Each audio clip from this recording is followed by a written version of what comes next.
Hi. Okay.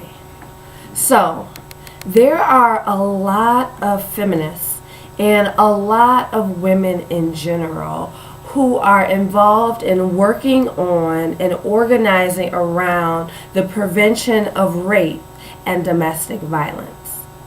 Now, this is great, but personally, I feel that the only way to really get the numbers down towards zero is to include men at the table and to get men involved in the conversation. So this video is about how you can speak with the men in your life about rape prevention, domestic violence prevention, molestation prevention, and even verbal emotional abuse prevention. Okay.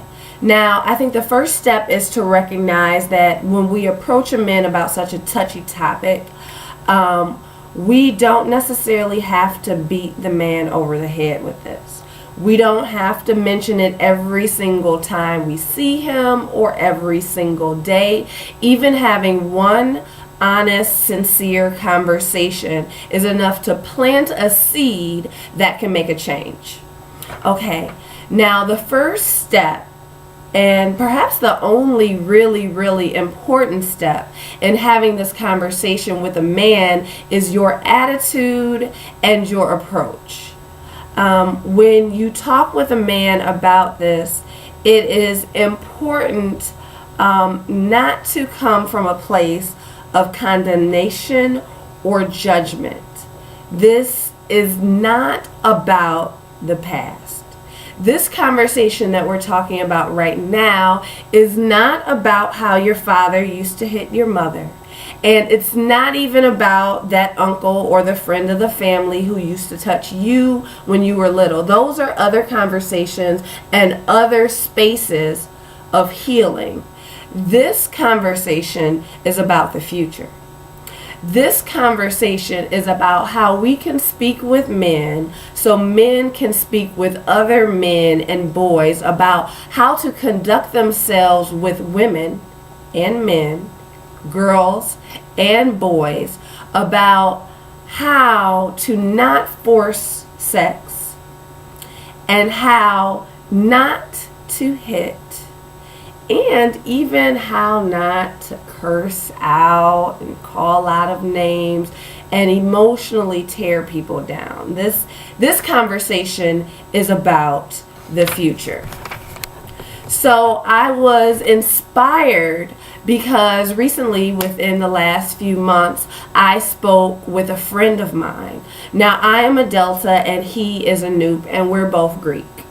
And this friend of mine told me that for him, reading the Macho Paradox changed his life. And after he read that book, he started to consider himself a black male feminist, and he realized that as a man, he needed to take active steps in preventing things that can be traumatic towards women. And I was so moved and so fascinated by this transformation that this man, who I admire and love, has made. So I think one thing in the conversation could be a book like the Macho Paradox. You know, it could be something that you just gift for someone in your life. And if they're actually receptive towards it and they actually read it, it could change their life as well. What's powerful about this is my friend admitted that everything he saw taking place in his frat house was not exactly perfect.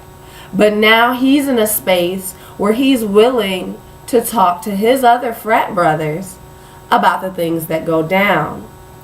And I think this is so powerful.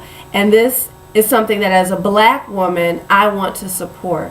I want to support black men and men in general, creating these safe spaces where men can be real with other men about how to change their lives and about how not to rape, how not to molest, how not to use, how not to abuse, how not to hit, curse out, demean, tear down, how to really, really be a great man. And as a woman, I really want to support this. So if there's anything that you remember, don't be afraid to have such a difficult conversation. And when you do have the conversation, be really intentional with your approach. This is a conversation that should build up a man. It should make him feel better as a man, and the type of influence that he has on himself, his family, and his community. This is not a conversation that should tear down. But this is a crucial conversation, and this is a conversation that we can no longer ignore. So, I hope this video is helpful. I definitely will be talking about rape and domestic violence prevention in the future. But in the future, I will be talking about how to prevent women from being the attacker. I will talk about how women should stop molesting and stop child abusing and even stop hitting their boyfriends and their girlfriends. We don't talk about this as women, but sometimes women are in the wrong. So I hope this is helpful, and remember, never be ashamed.